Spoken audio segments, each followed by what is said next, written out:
Table किया गया है ये डिसाइडेड नहीं था, ये आनंद फानन इमरजेंसी में आज जो है टाइम से पहले टेबल कर दिया गया। Social democratic party of India ಈ ದೇಶದ ಮುಸಲ್ಮಾನರು ಎಲ್ಲರೂ ಕೂಡ ಒಟ್ಟಾಗಿ ಹೇಳ್ತಾ ಇದ್ದೇವೆ. ಈ ಕೇಂದ್ರ ಸರ್ಕಾರ ತರಲಿಕ್ಕೆ ಹೊರಟಿರುವಂತಹ ಈ ವಕ್ಫ್ ಬಿಲ್ ಅನ್ನ ನಾವು ಒಪ್ಪುವುದಿಲ್ಲ, ಇದನ್ನು ನಾವು ತಿರಸ್ಕರಿಸ್ತೇವೆ ಅನ್ನುವಂತಹ ಸ್ಪಷ್ಟ ಸಂದೇಶವನ್ನ ಈ ದೇಶದ ಏನು ಕೇಂದ್ರ ಸರ್ಕಾರಕ್ಕೆ ನಾವು ಮುಟ್ಟಿಸಲಿಕ್ಕೆ ಇಚ್ಛಪಡ್ತಾ ಇದ್ದೇವೆ. ಹರಿದು ಹಾಕುವ ಮೂಲಕ ನಾವು ಕೇಂದ್ರ ಸರ್ಕಾರದ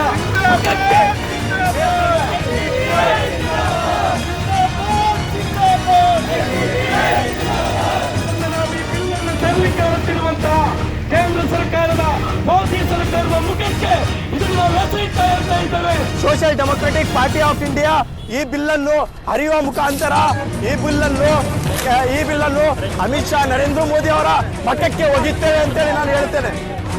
ದೇಶದ ಕಾನೂನಿನ ವಿರುದ್ಧವಾಗಿ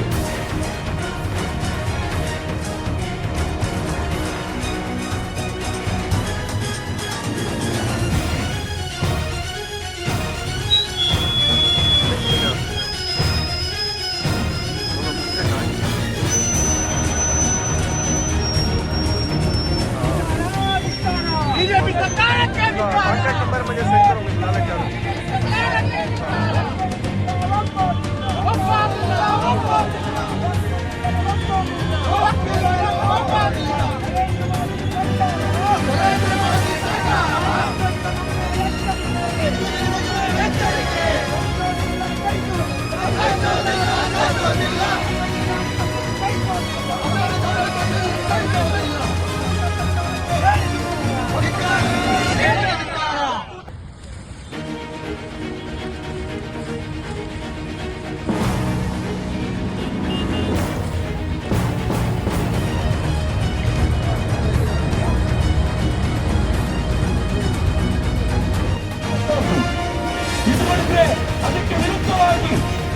ಅದಕ್ಕೆ ವಿರುದ್ಧವಾಗಿ ಈ ವಕ್ಫ್ ಬೋರ್ಡ್ನಲ್ಲಿರುವಂತಹ ಮುಸಲ್ಮಾನರ ಹಿಡಿತವನ್ನು ಮಾಡುವಂತಹ ಸ್ವತಂತ್ರದ ಭಾಗವಾಗಿ ಇವತ್ತು ಮೋದಿ ಸರ್ಕಾರ ಈ ಬಿಲ್ಲನ್ನು ತರ್ತಾ ಇದೆ.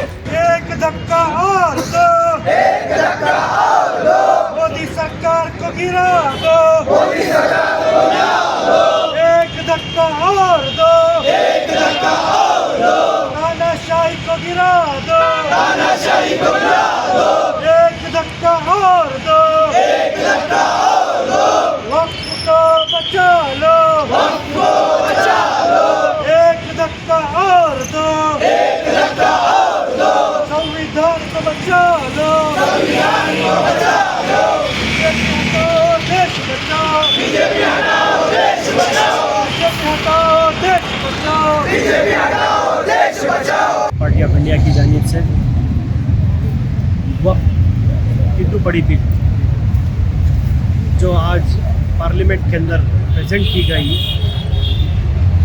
हमें यह कबूल नहीं करते, क्योंकि social democratic party of India ये अच्छी तरह जानती है कि जब से बीजेपी सरकार सेंट्रल में आई है कुछ ना कुछ उठान पठान हरकतें करने की कोशिश कर रहा है और कौम के मसलों को कह बोलते हो डाइवर्ट करने की कोशिश कर रहा है, और साथ ही साथ जो यहाँ के बेसिक कम्युनिटीज़ की जो ज़रूरत है उससे ध्यान हटाया जा रहा है। जब से ये सरकार बैठी है कॉरपोरेट कंपनियों के हित में है, और साथ ही साथ इवन जो अंबानी का घर वक्फ की जायदाद पर है, शायद अंबानी को खुश करने के लिए ये लोग पार्लियामेंट में बिल पास करने की कोशिश किए हैं, जबकि जेपीसी की जानिब से ये तकरीबन 1.5 महीना जो पूरे मुल्क के अंदर जगह जगह पर जाकर जो रिपोर्ट प्रेजेंट लिए, जो सर्वे रिपोर्ट लिए, और वो जो प्रेजेंट करना था वो प्रेजेंट करने का सिस्टम के ऊपर कुछ भी चर्चा ही नहीं हुआ। तो इसका मतलब ये है कि झूठे वादे, झूठे बातें, झूठी हरकतें करके ये अपनी मनमानी करना चाहते हैं। Social democratic party of India हम उनकी मनमानी चलने नहीं देंगे, क्योंकि ये देश गांधी जी का है, एक देश जवाहरलाल नेहरू जी का है, ये देश टीपू का है, ये देश देशभक्तों का है। जब से ये देश के गद्दार इख्तिदार में बैठे हैं तब से यहाँ के लोगों को लड़ाने का काम कर रहे हैं। मैं आपको स्पष्ट कर दूं, वक्फ अमेंडमेंट बिल जो ये लोग पार्लियामेंट में पास करने की कोशिश कर रहे हैं, ये सिर्फ एक आंखों में धूल झटकने की काम कर रहे हैं। इसके पीछे एक बहुत बड़ा अगर राज है। वो राज क्या है? एक पर्टिकुलरली कम्युनिटी को दबाना चाहते हैं, एक पर्टिकुलरली कम्युनिटी को टारगेट करना चाहते हैं, जिसकी बिना पर ये लोग अवाम में आकर एक बेचैनी पैदा कर रहे हैं। हम social democratic party of India के कैडर्स एड़ी और चोटी की कोशिश करेंगे। ये बिल हम अगर पास भी हो गई तो रिवोक करने के लिए हम एहतजाज करेंगे। जैसा कि आपको मालूम है, वक्फ अमेंडमेंट बिल के खिलाफ है। पहले तो वक्फ अमेंडमेंट बिल में किसी किस्म की अमेंडमेंट करने की जरूरत ही नहीं थी, फिर भी इन्होंने किया है। और उसके अंदर जो बहुत सारे कानून लाए हैं वो बहुत ही खतरनाक हैं, जो हमें और हमारी कौम को किसी हालत से मानने के लिए हम तैयार नहीं। वक्फ अमेंडमेंट बिल जब पहले आया तो हमने इसके खिलाफ आवाज़ उठाई, हर शोबे से, हर कॉर्नर से जो है इसके खिलाफ आवाज़ आई, यहाँ तक कि अपोजिशन वालों ने भी इसके खिलाफ आवाज़ उठाई। इसके बावजूद उन्होंने क्या किया, कपड़ा डालने के लिए उन्होंने जो है JPC को इसके हवाला किया, इन्हें जॉइंट पार्लियामेंट्री कमीशन, और उन्होंने उसको रख के 435 पेजेस वाली एक रिपोर्ट बना दी। मालूम हो कि बहुत सारा उन्होंने काम किया है। काम तो किया उन्होंने, बहुत जगह गए हैं, तो बहुत सारे उलमा के जो है उन्होंने फाइट्स लिए हैं, बहुत सारे आलिमों के पास गए हैं या इंटेलेक्चुअल्स के पास गए हैं, पॉलिटिशियंस के पास गए हैं, सब जगह से उन्होंने अपना मवाद हासिल किया है। इसके बावजूद जिस चीज़ को हटाना था, जो रिपोर्ट उन्होंने बनानी थी, वो रिपोर्ट नहीं बनी है। उन्होंने ऐसी रिपोर्ट बनाई जो फिर हमें काबिल कबूल नहीं है, इसलिए हम लोग प्रोटेस्ट में उतर आए हैं। अब हमारे लिए एक ही रास्ता रह गया है कि हम प्रोटेस्ट करें। अब हम बगैर प्रोटेस्ट के हम रह नहीं सकते, और अगर ये प्रोटेस्ट उस वक्त तक जारी रहेगा जब तक कि उस अमेंडमेंट बिल में बदलाई हुई चीज़ों को बदला कर फिर शुरू एक पुरानी वाली बिल को लाया जाए।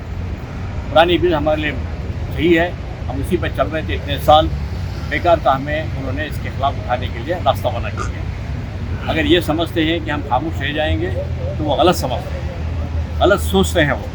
हम कभी खामोश नहीं रहने वाले हैं। SDPI पर्टिकुलरली इसके खिलाफ आवाज़ उठाती रहेगी और आखिर दम तक हम लोग उठाएंगे जब तक कि इस बिल को हटाया नहीं जाएगा और पुरानी बिल वापस नहीं लाई जाएगी। क्योंकि जब कोई चोरी हो रही होती है तो उसको छिपाया जाता है, तो चोरी करने का ये जो बीजेपी का तरीका है, हर चीज में जो ये डकैती डालते हैं, ये मोदी और मोदी का ग्रुप जो इस मुल्क की हुकूमत पे चढ़ के जबरदस्ती गलत तरीके से बैठे हुए हैं और पिछले 10 साल से anti people, anti minority communities के बिल बना रहे हैं, उनकी पॉलिसीज ला रहे हैं। ये हमें एक्सेप्टेड नहीं है। We reject. हिंदुस्तान में रहने वाली 25 से 30 करोड़ मुस्लिम माइनॉरिटी के हुकूक के ऊपर डाका है। ये एक ऐसा बिल पेश किया जा रहा है जिसके बाद इस मुल्क में एक बड़ी माइनॉरिटी को दबाने की कोशिश की जाएगी। हमारे फंडामेंटल राइट्स को छीना जा रहा है। ये कम्प्लीटली अनकॉन्स्टिट्यूशनल है, यानी कि ये मुल्क जिस सिद्धांतों पे चलता है उस सिद्धांतों के खिलाफ है। ये हमसे छुपा हुआ नहीं है कि मोदी गवर्नमेंट हमेशा पिछले 10 सालों से वही काम करती आई है जो लोगों के हक में नहीं होता, क्योंकि ये गवर्नमेंट वेलफेयर स्टेट की बात नहीं करती। आज 13 तारीख को पूरे मुल्क में सोशल डेमोक्रेटिक पार्टी ने इमरजेंसी प्रोटेस्ट उतार दिया है, क्योंकि हम वेलफेयर स्टेट में